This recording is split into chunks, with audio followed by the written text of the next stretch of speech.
Welcome to the Hot Rod Hangout Podcast. Whoop whoop. I'm Matt. And I'm Ashley. And tonight we have another one of the High Class Trash Invitational build-off. Mr. Austin Terry with Austin Automotive. He's participating in the Outlaw Class. What's going on, man? What's up? What's up? Just living a dream. It's cold. Heck yeah. It's cold down here. I mean, I know it's warmer than it is up there, but it's still cold down here. Yeah, well, you know, the weather's been kind of crazy here. We've had 50s for a minute, but we're on the downhill again. I think it's down to 30, 40 today. Yeah, it's currently 50. Yeah, well, but I'm sure you're used to a lot better than that.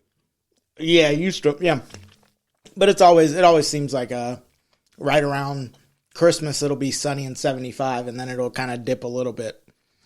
Obviously, we don't get that white stuff. So, what originally got you into cars? Well, I mean, honestly, my whole family was into cars. Kind of tough for me not to be in it. It kind of, my grandpa, I guess, would be the start in my family. He had a 46 Ford. He went to Vietnam right out of Nam. He got 46 Ford Super Deluxe. He was a mechanic in the service, and he had a buddy that went with him, and blah blah blah. They get out in '67. Buddy wants a brand new Corvette with a 427. They didn't have one. They had one with 327. He said, "Hey, Keith, if you'll throw that 427 in there for me, you can have the brand new 327." So, car's got 327 Corvette engine in it, and you know, my dad and his brother grew up in it, and then kind of went to me, and me and my grandpa put tons of miles on that thing through the years. And it's hot rod style. It's black, hot rod traditional flames, Kragers, like I said, small block, side pipes hooked up. So, you know, it's a true hot rod. Tons of fun, you know. That was kind of the first. And then, you know, of course, from there, like I say, my dad, he had, you know, cars through the years, T-buckets and stuff, lots of T-buckets. And then when I was 14, my grandpa hooked me up with a 52 Ford pickup. And that was kind of my first hot rod. I tore it all, kind of the chassis, and, you know, repainted it, did, you know, everything I could. And of course, you know, they helped me get the motor. We put a small block Chevy 4-speed in it, and they helped me get that mounted in there and stuff. And I'd say at least 85, 90% of it all by myself. And that really got me into it. And they helped me the first time, my grandpa did and stuff. But he told me, he says, once you tear it up, it's your baby. And of course, it didn't take me but a couple of months, and I blew the motor up. So I got pretty good at working on it. You know, I put 4 or 5 motors in it the first year. And, you know, I was pretty rough on it. But, yeah, it kind of sparked from there. I mean, right out of high school, I started my mechanic shop, and, you know, started off primarily trying to do classic cars, old stuff. So, you know, I kind of just buried myself in work and kind of learned as a youngster, just doing. And then it just turned into, before I knew it, the shop turned into doing regular mechanic work, and before I knew it, I was doing collision work, and it got a lot bigger than I wanted it to be.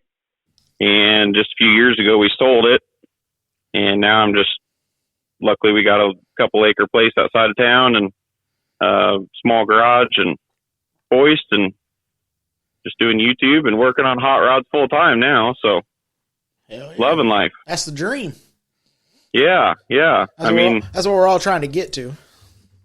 Yeah, it was kind of a long journey to get here, but I mean, it did work out for me in the end.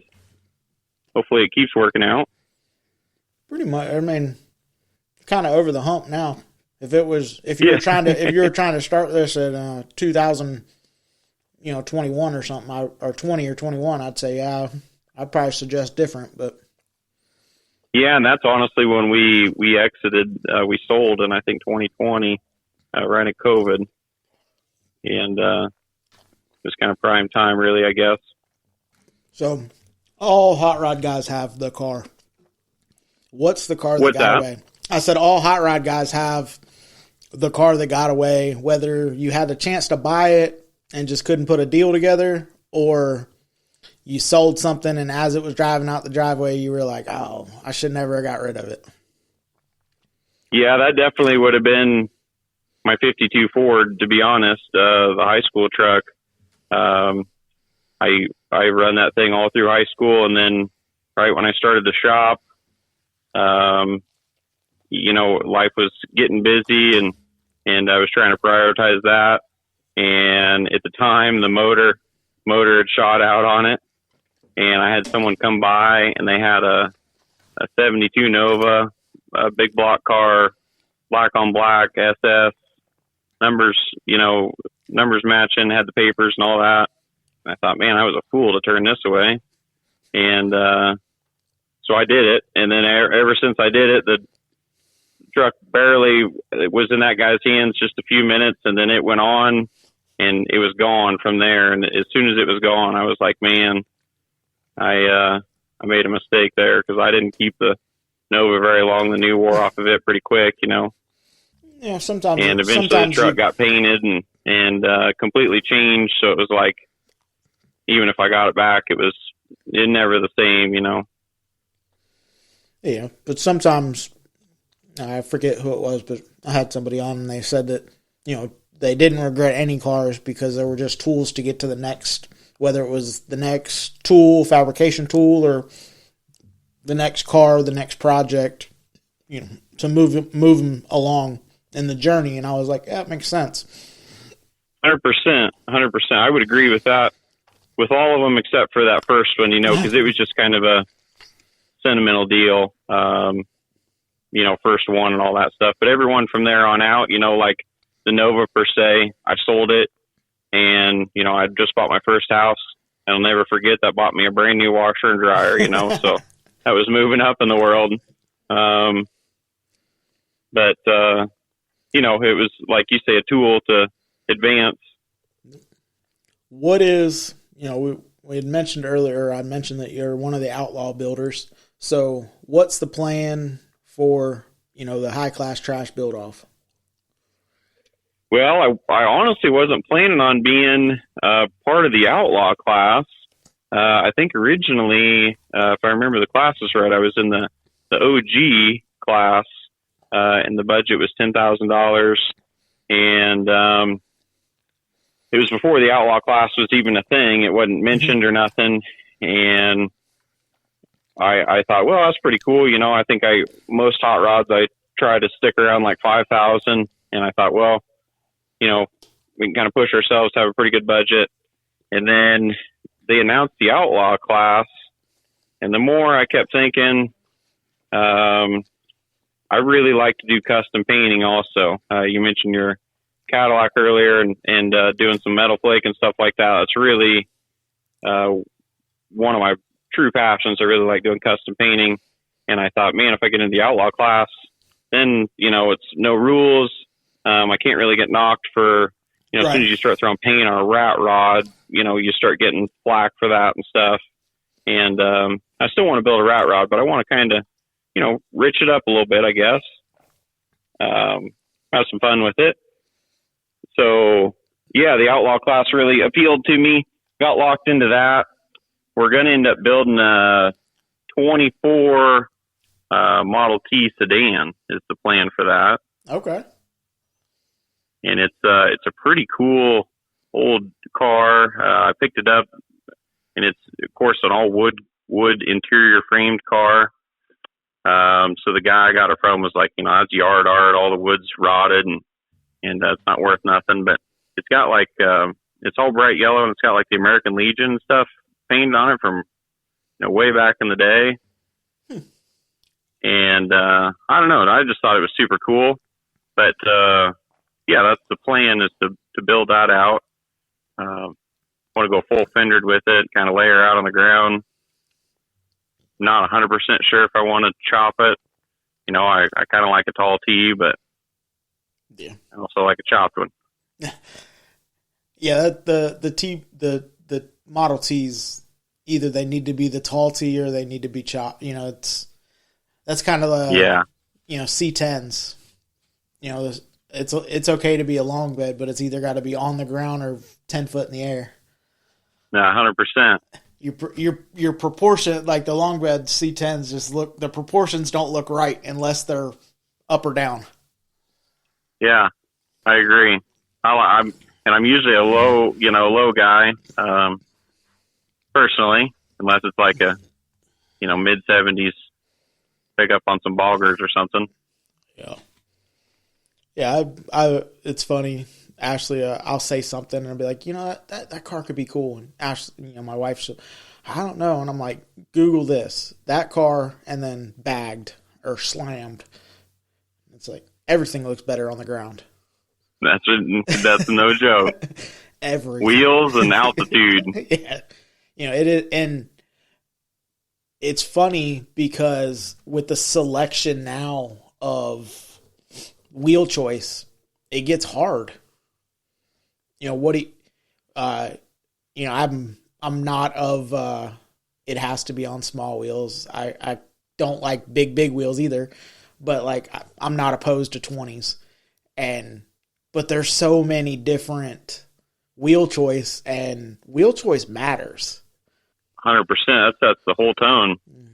It doesn't, you'll see something and it's like, oh, you were this close. But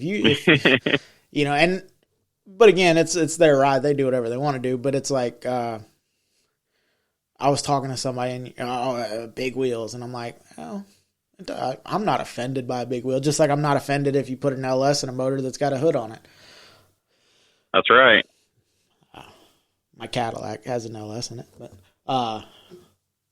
her car was going to get an LS. But now that I have a small block sitting there with an automatic, that's what her car is going to get. But it's the one thing with the rat rod, it kind of hit me, or not hit me, but it was kind of a refreshing thing for you to say, like, oh, you throw paint on it and it, kind of get flack for that.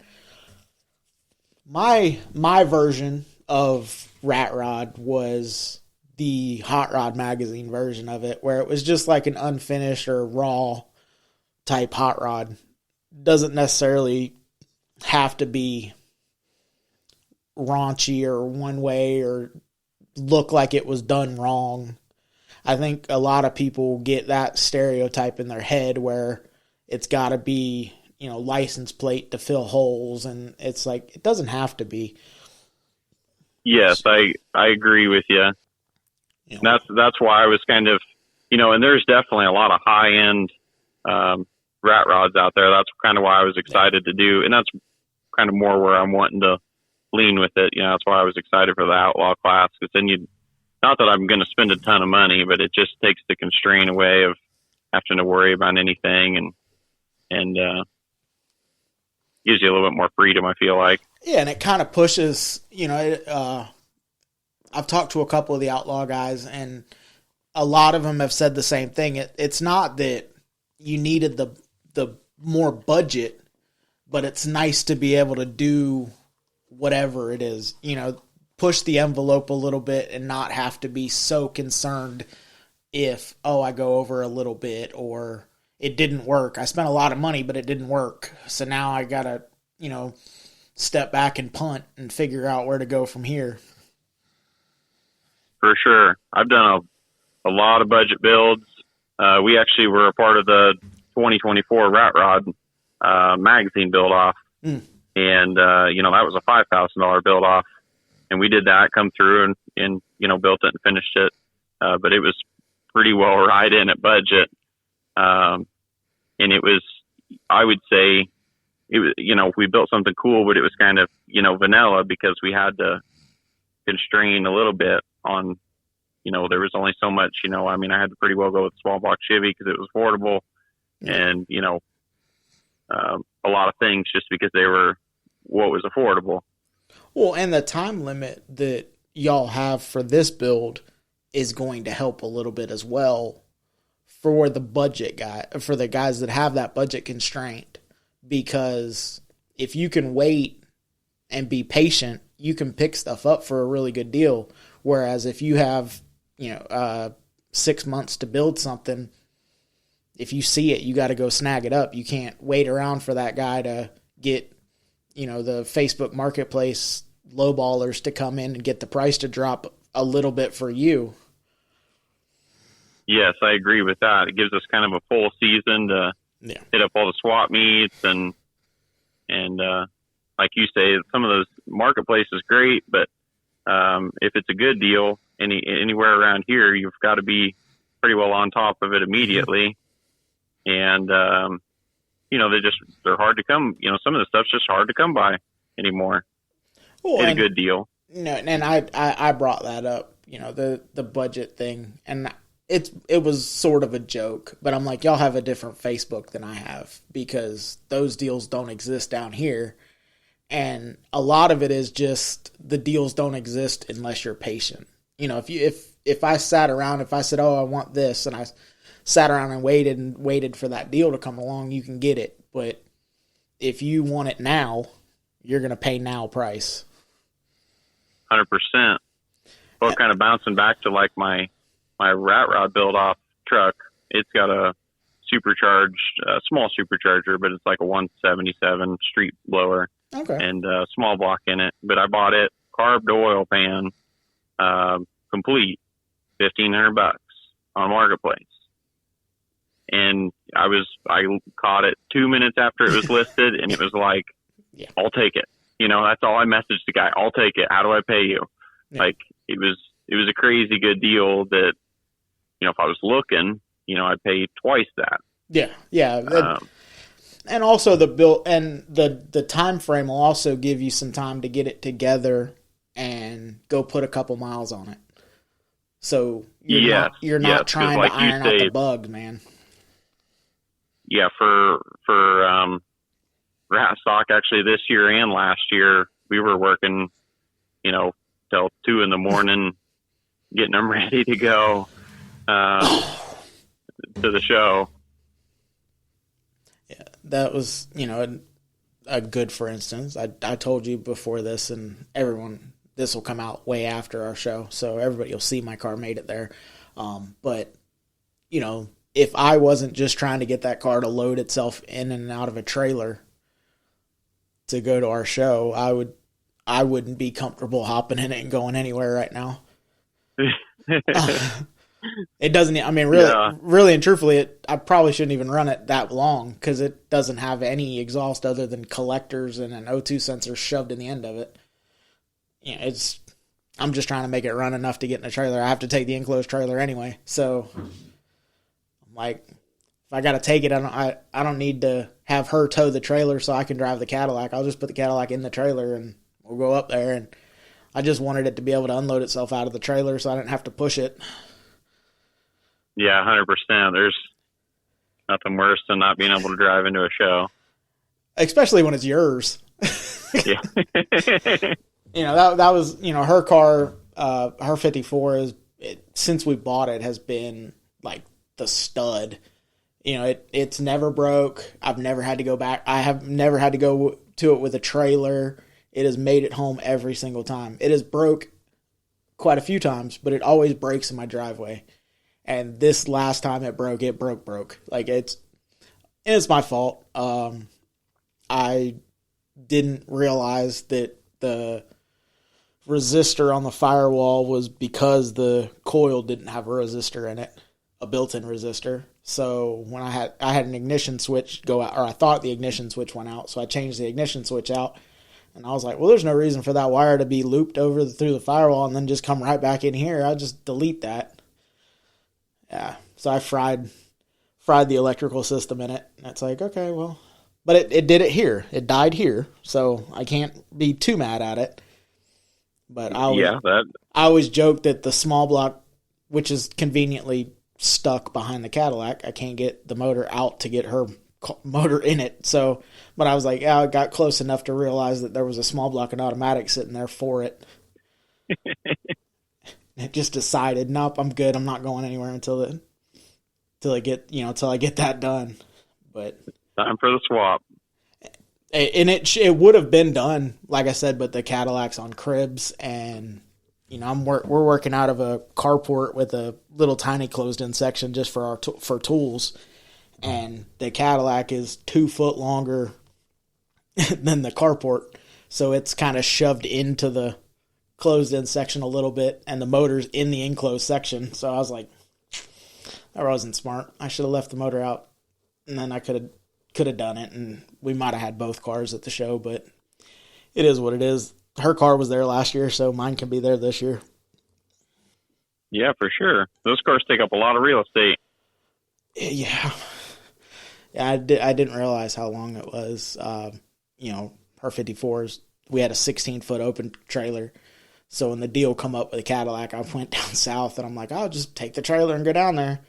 And the trailer pulled awesome. I've put everything on this trailer. I've driven it all over. It's been great. Put that Cadillac on it. It drove like absolute dog shit. Because there was 4 foot of car sticking off the ass end of it. Like, that's what I was gonna say 6 foot, but yeah, it's 20. It's just a hair over 20 foot front bumper to back bumper. So I'm like, yeah. But so, what is the current favorite car in the fleet? In my lineup? Yes, sir. Well, I still got Grandpa's 46, so that's pretty cool. Yeah. Hope to have that one forever. Give it to the kids. Current favorite rig, probably my most recent big build. I called it Dirt Digger, and I built it for last year's Rat Stock car show. And it's kind of a full, basically a yard cleanup project.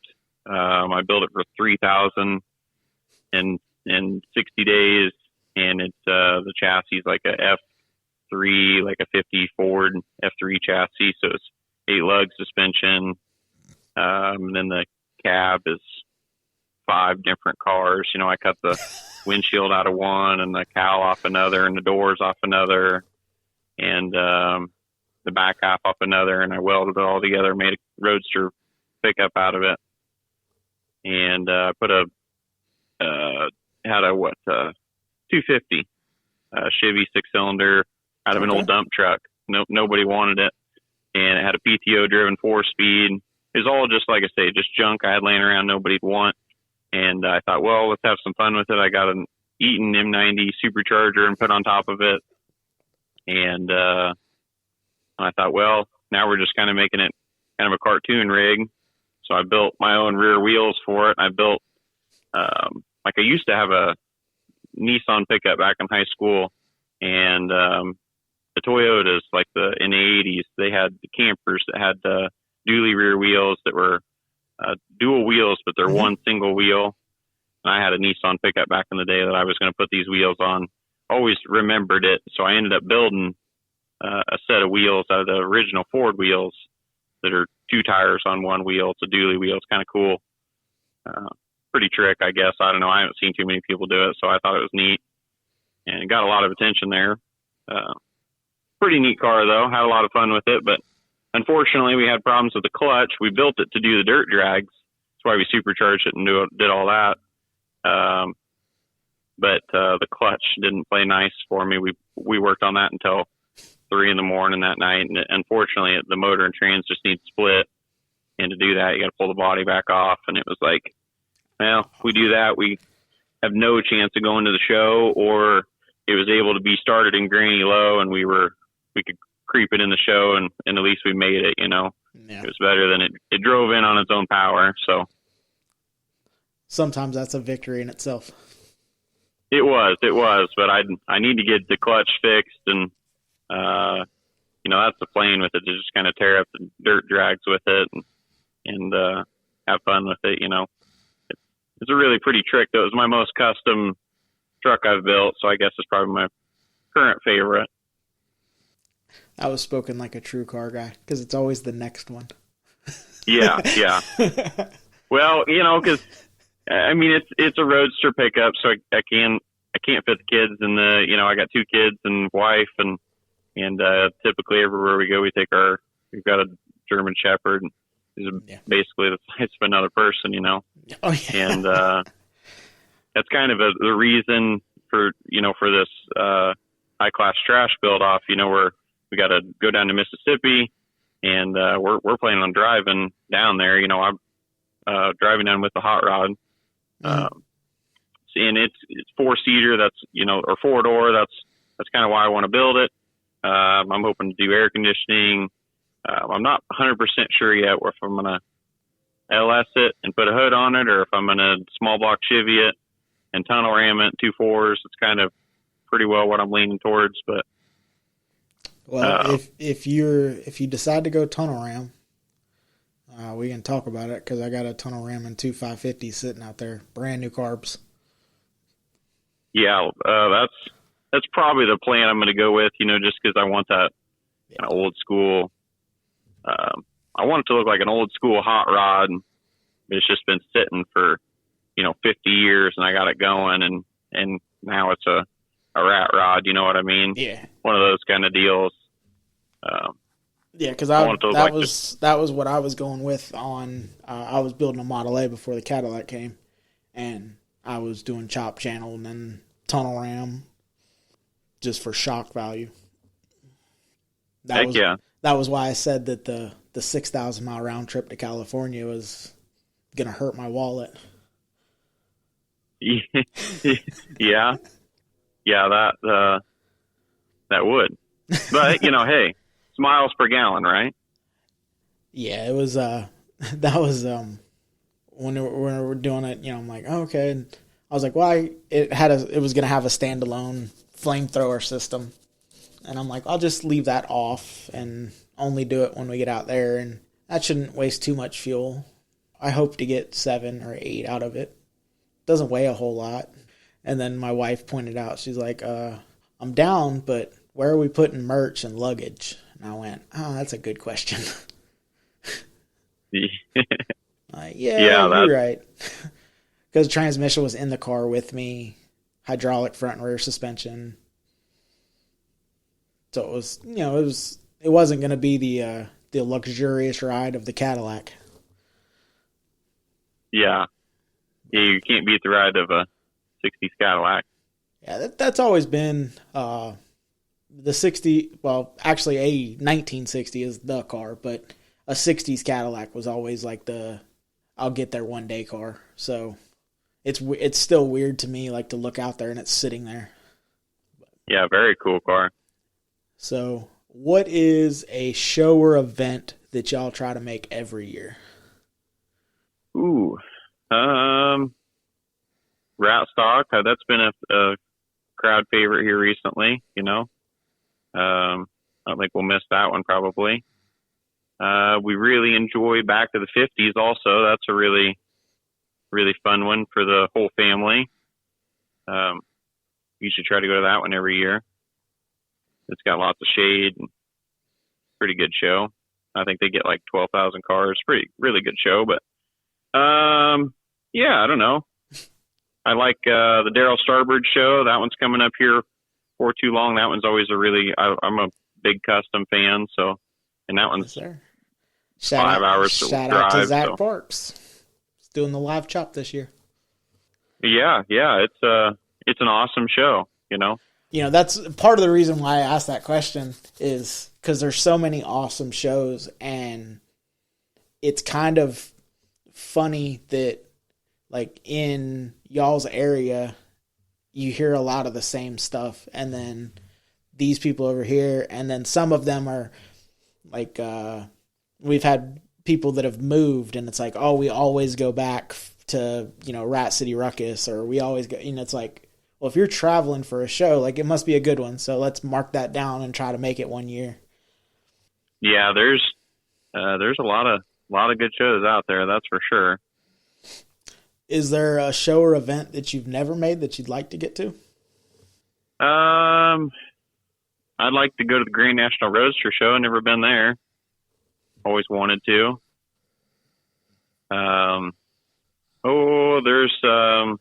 There's some shows down south.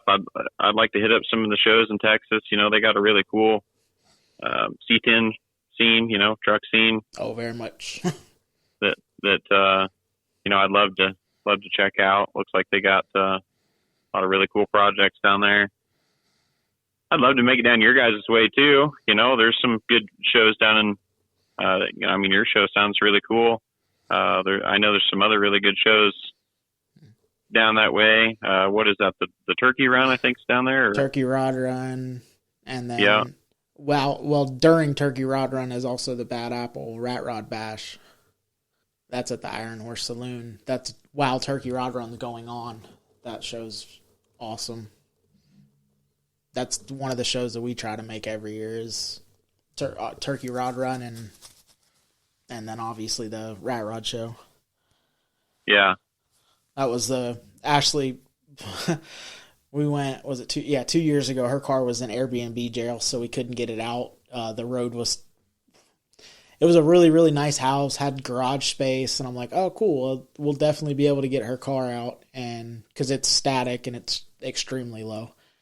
And I'm like, we'll be able to get your car out. Pulled down the road. I'm like, I need four-wheel drive to get in here. There's no way we're getting your car out.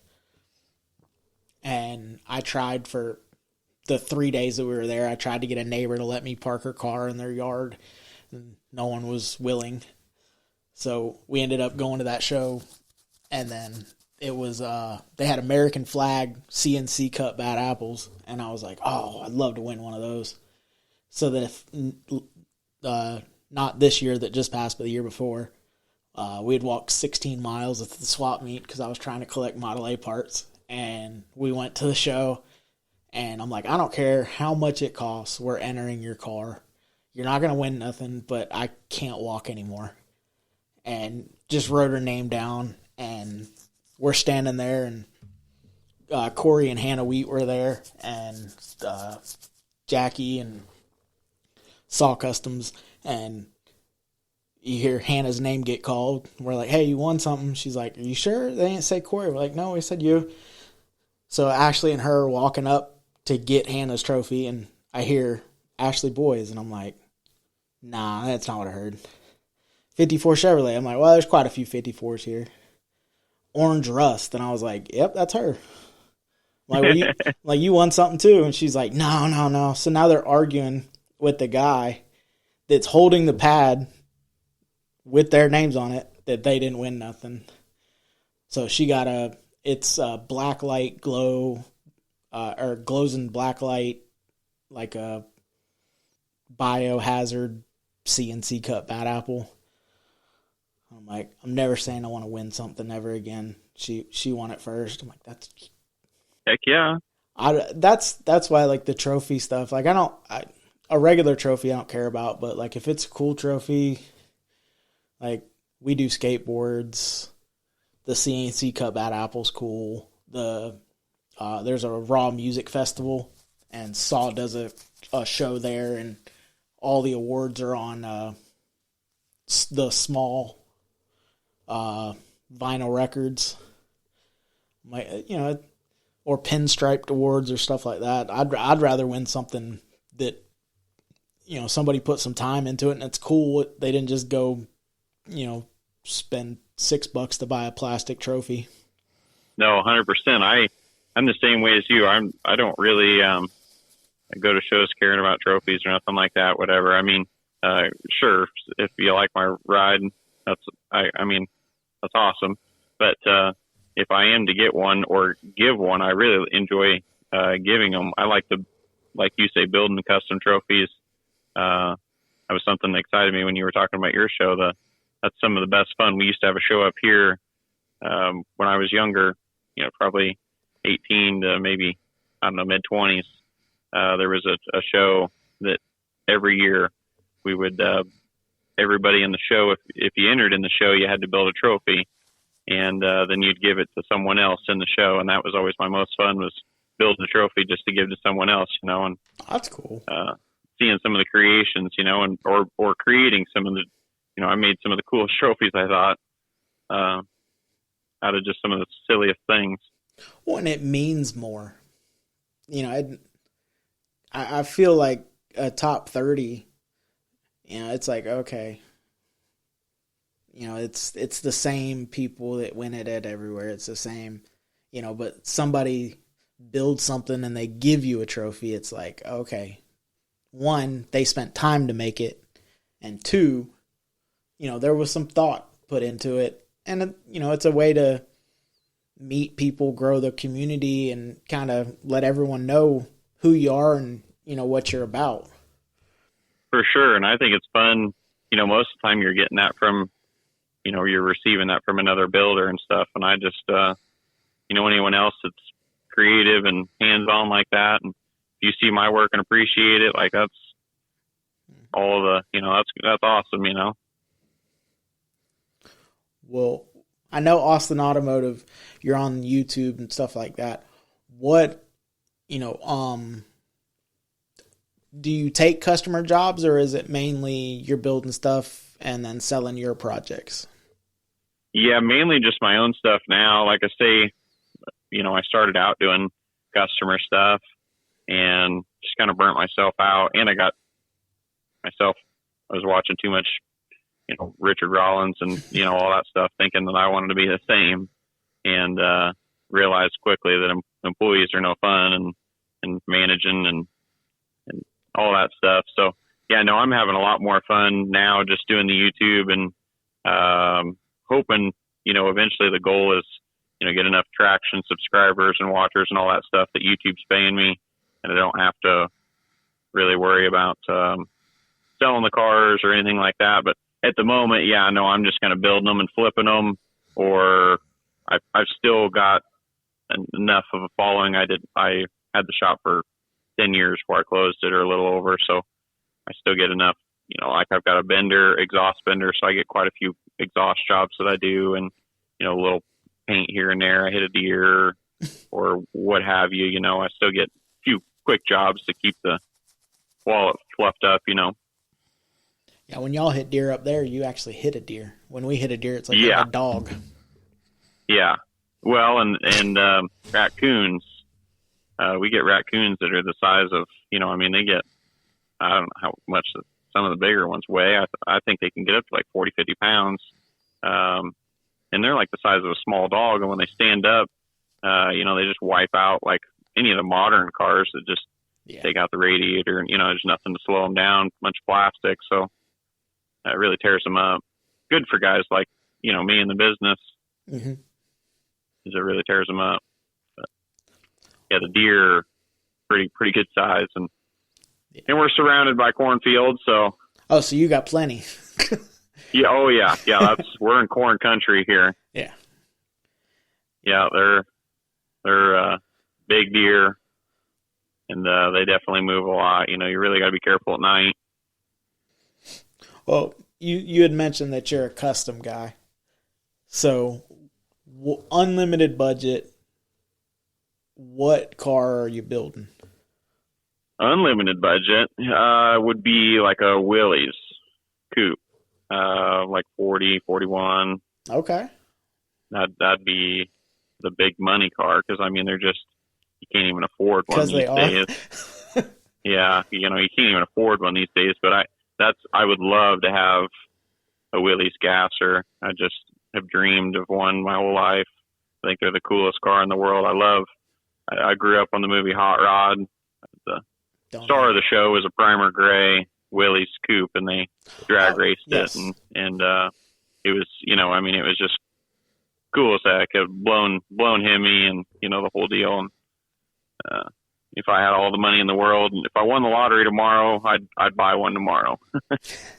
Yeah, it's actually a father and son that have two Willie gassers down here, and one is Cummins powered, one's Hemi powered, and the Cummins one is Mama Tried, and we have an event down here called the Drag Strip Riot, and it's at Orlando Speed World.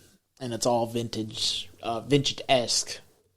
Newest car is 66, 67. And it's more just like bragging rights. It's not an actual race. But, you get your buddies together and, I think I'm faster than you. Okay, go. go make a pass. And then you get the guys with like the four bangers, go run like 30-second passes or something. You could get out and walk faster. But they're old guys, and they're living their childhood again, or their teenage years again. It's like, oh, it's awesome, Oh yeah, the Cummins powered wheelies. That's got to stir up some dust, I'm sure.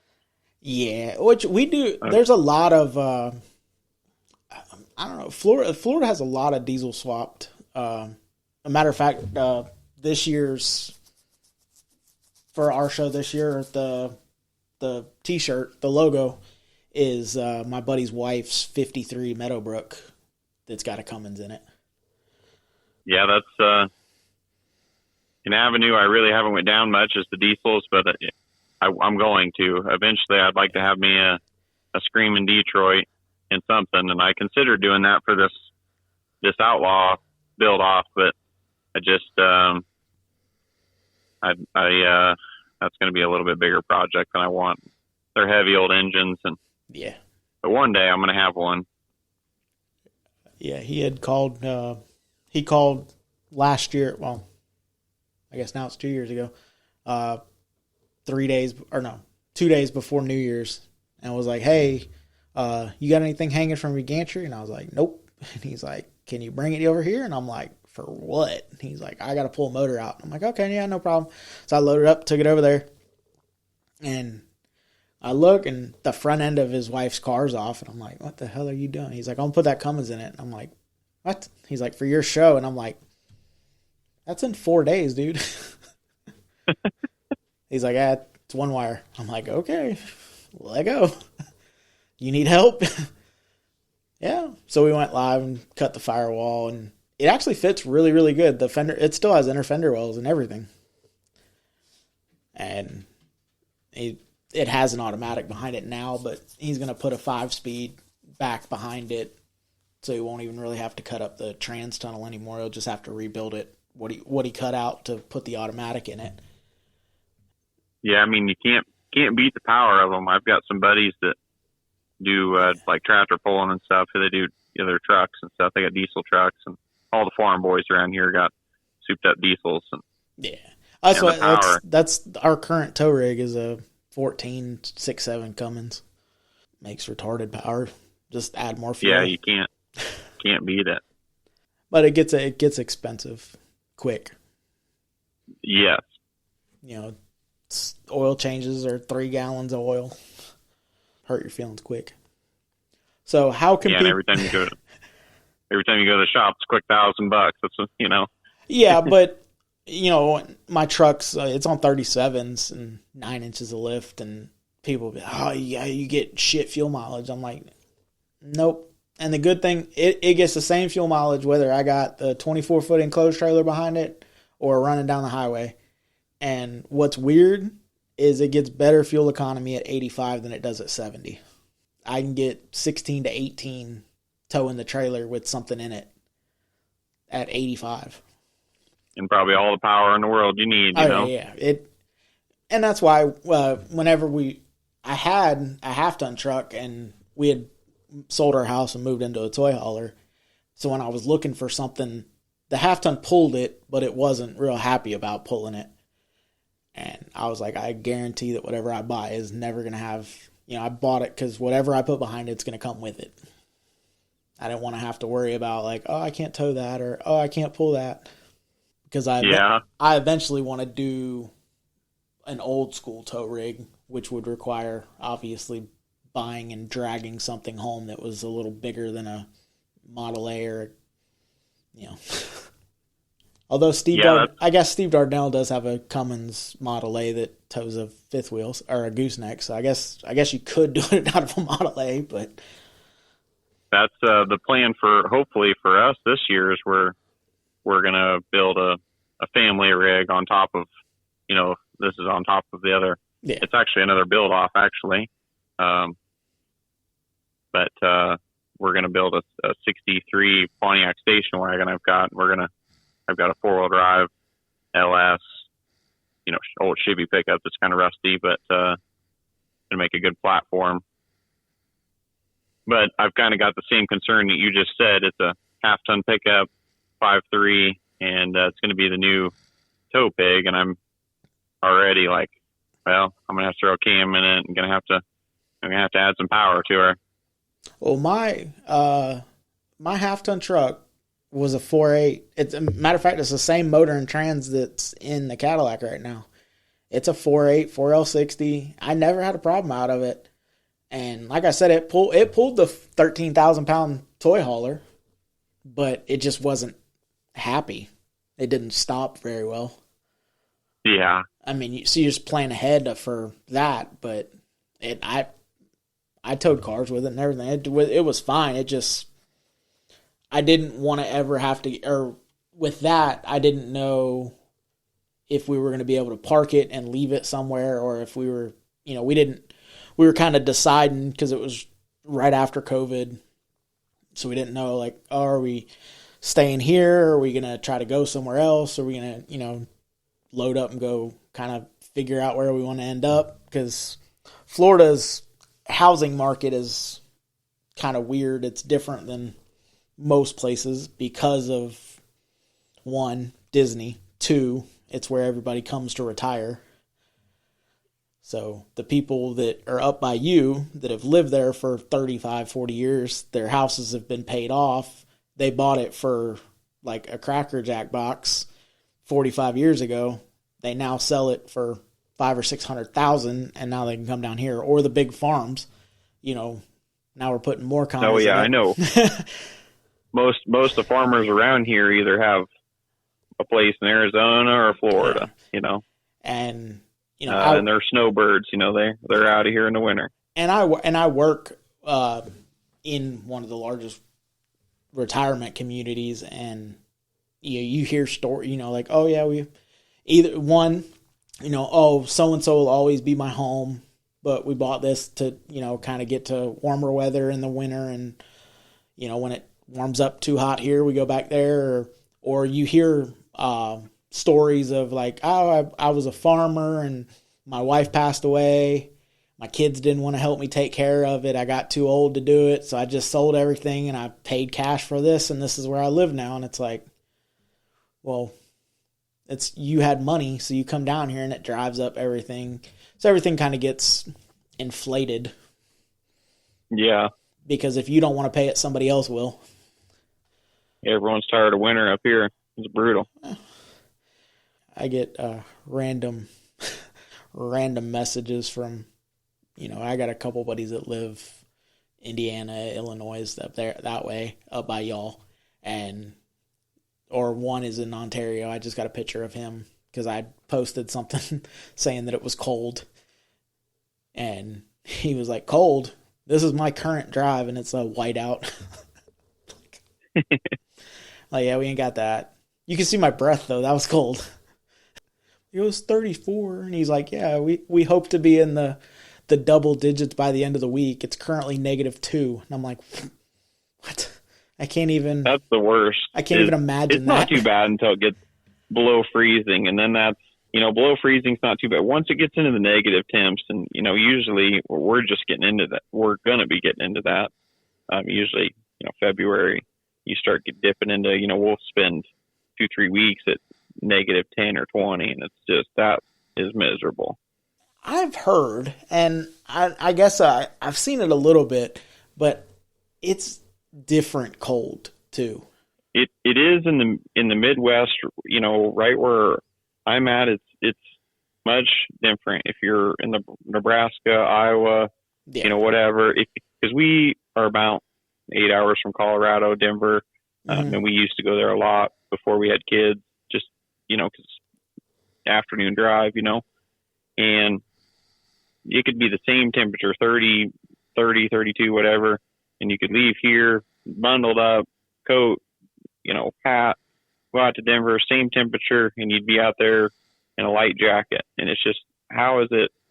But yeah. I don't know. They say from what I understand, right in the Midwest, it's like the jet stream.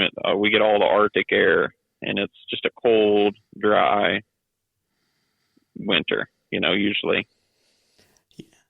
But y'all have, the places that it snows, y'all have a unique advantage that we don't have in the fact that y'all have show seasons. So y'all shows stop and you can do stuff to your cars during that time as long as you have a garage that's warm enough to go work on it. Whereas here, when a car comes out, there's a lot of cars here that was like, oh yeah, I made it run and drive so I could get to this show and then I'll tear it apart. And that was 5 years ago, and it never comes back down because it's like, oh, there's another show next weekend. I'll do that and then I'll take it down. Nope, another one. I mean, heck, our show's the first weekend in January. Yeah, that would be. I wish we had. All we have up here is the indoor stuff. That time of year. Because in our area, it doesn't get, we're not quite like Minnesota and stuff where they get, it stays colder and they get the frozen lakes and stuff. So they got to have a little bit more fun. I feel like with the winter in our area, it doesn't really get that way. So we just get a lot of ups and downs and temps. It's cold and it's, not quite as freezing, but it's still cold. Whatever. Well, what is one piece of advice that you would give somebody that's trying to get into cars? Just do it, I mean, like I say, I started my shop 19, and I thought I knew something, but I didn't know nothing, and just doing it. You can't beat experience. I've learned that over the years. Your first time's probably not going to be your best time, if I was new or, if I was trying to encourage someone new getting into it, I'd say go buy a cheap old, hopefully $500 old beater or whatever you're interested in and fix it up the way you want. Try everything you want to do and fail. It's the only way to learn. Very true. Well, where can people find you? Oh, everywhere. We're YouTube, TikTok, Facebook, Austin's Automotive, any mainstream, Instagram, all that. 10-4. I'll make sure that that's in the show notes below. Is there anybody? Yeah, we try to stay weekly on the YouTube videos and stuff. That's mainly where we're trying to push, trying to be full-time content creator, I guess. Congrats on the subscriber goal too. Seen that. Yeah, we just it's been a few years we've been working on it, and to be honest, the YouTube is probably the most challenging thing I've ever done, trying to get subscribers and get growth and stuff like that, and figure out thumbnails and all that good stuff. It's definitely been a challenge for sure, but very rewarding, but we're figuring it out slowly. We finally got monetized this last year. That was the biggest thing, getting over 1,000 subscribers and all that stuff. So we're finally a part of YouTube, but long journey to go.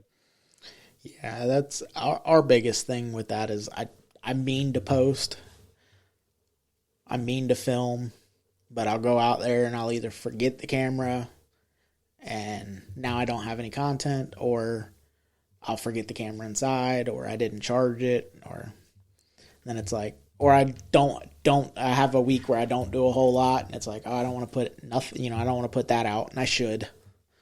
Yeah, and that's something that we've learned from,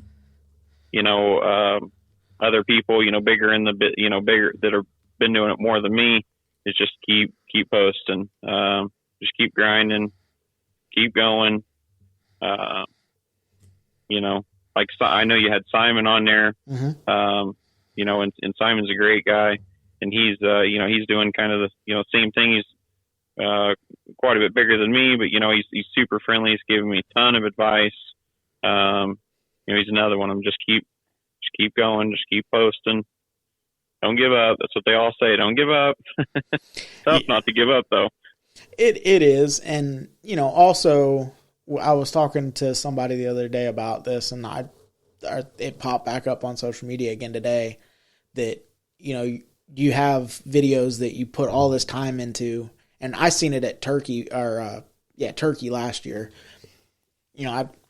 I would make videos and I'd edit them, and, that 30-minute short would take me, 15, 20 minutes to get it perfect and edit it and make it, the sound right and everything like that.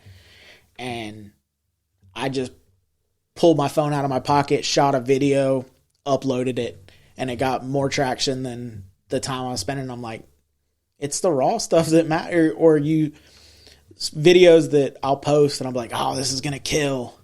Everybody wants to see this and don't get nothing. And then it's just like something funny happens.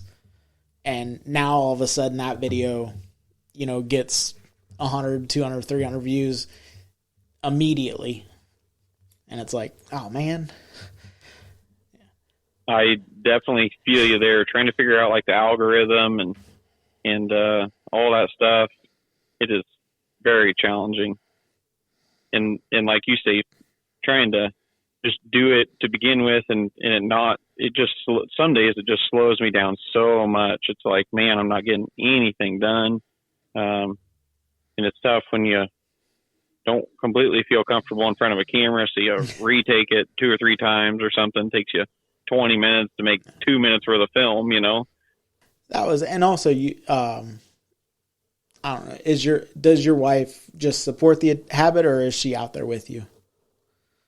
Well, she's a stay-at-home mom, and we got a 1.5-year-old and a 4-year-old. So she helps as much as she can. She really helps out on the, I'm not great at the tech stuff, so she really helps out on the social media. She's mainly the one that does all the posting and stuff like that. She does pretty well all the editing of the videos and stuff like that. She really helps me out on the tech side and the, technology side, all that kind of stuff, figuring all that out, navigating it. Yeah. And she gets us lined up for, Airbnbs and lines up for all these shows. And, she keeps me together that way. I'm good with my hands, but not with the tech stuff. And that's a big help. My wife, I was going to say, she records with me if it's just me, and she'll every once in a while you'll see her make an appearance in a video or something like that, but mainly she's the one on the other side of the camera. She does all the photos, some of the videos, stuff like that. Yeah, and it's tough to get used to. I was like, if you meet me in a just a regular area or whatever, car show or whatever, I got no problem talking to a stranger, hitting it off. We're doing great. But you stick me in front of a camera sometimes. When I first started, and it was like, deer in the headlights kind of deal. It definitely, I'm not so much anymore now. It doesn't really bother me. But in the beginning, man, it was super tough. And then to rewatch the video, it's like, you look like such a tool, I still can't put a camera on a tripod and talk to it. If I'm going to record a reel or something, or, hump day or Monday morning or whatever, I have to hold the phone or the camera or whatever. I cannot stare at the camera. Yeah, I find it challenging sometimes to just talk to a camera and be like, hey guys, how's it going? And you're by yourself. Or yeah, like lives. I went live for a few minutes last night for New Year's, and it's like, oh, hey, how's it going, everybody? And there's nobody on. And you're like, hi, how's it going? Yeah. And you got to fill time, and it's like, so how's everybody New Year's going? Good. All right, well, don't drink and drive. And somebody hops on, you're like, hey, how's it going? Hey, you want them to talk to you, so you have somebody. It's like, man. No, for sure. It's definitely something to get used to, but it's also really fun. I really enjoy, total strangers just commenting and, telling me, hey, I love this, or messaging me and stuff. And, it's so cool, or you inspired me to do this or something, that's kind of fun, just interacting with other people and doing it, So before I run through our list of advertisers, is there anybody that you would like to give a shout out to? I guess no, I don't know. Okay. My wife for helping me out with everything. Without her, I couldn't do any of this. Good job. But I'm really excited for the High Class Trash show and build off and everything. Hey, it's going to be pretty fun. We've actually got a couple other build offs we're doing this year. So this year's going to be my 15th year in business. So we're hoping to go really big and hoping to really blow this YouTube channel up. Awesome. Well, I'll make sure that Ashley puts all your, all the socials down in the show notes, and make sure that anyone listening goes and checks you out. Yeah, thank you. And make sure you go check out Throttle Addict. Use the code word Hot Rod to get save 15% off. Johnny Jalopy, Facebook, YouTube, JohnnyJalopy.com. Low income clothing, low income photos, Facebook and Instagram. Wrenching for the future, getting kids back into auto shops, Facebook, Instagram, and TikTok. Huge shout out to Psycho Fab. Probably by the time you're listening to this, my Cadillac should be up there getting painted. And Mike Rio, thank you again for being the official photographer of the Hangout 2026. All right, man. Well, I appreciate you coming on, and looking forward to hopefully catching up with you in Mississippi. Yeah, for sure. I'm super excited for the show. We went to cruising the coast this year in Mississippi. First time being down there. Really beautiful country, so I'm very excited to go back. Well, we're going to try to make it now. We're going to do our best to meet y'all there. Yeah, and hopefully you guys can make it up to the Starbird show. We'll be there. We're hoping to hang out with the Rat Rod crew and do some burnouts, hopefully. And 10-4. Till next time, guys, get out and drive your shit. Later.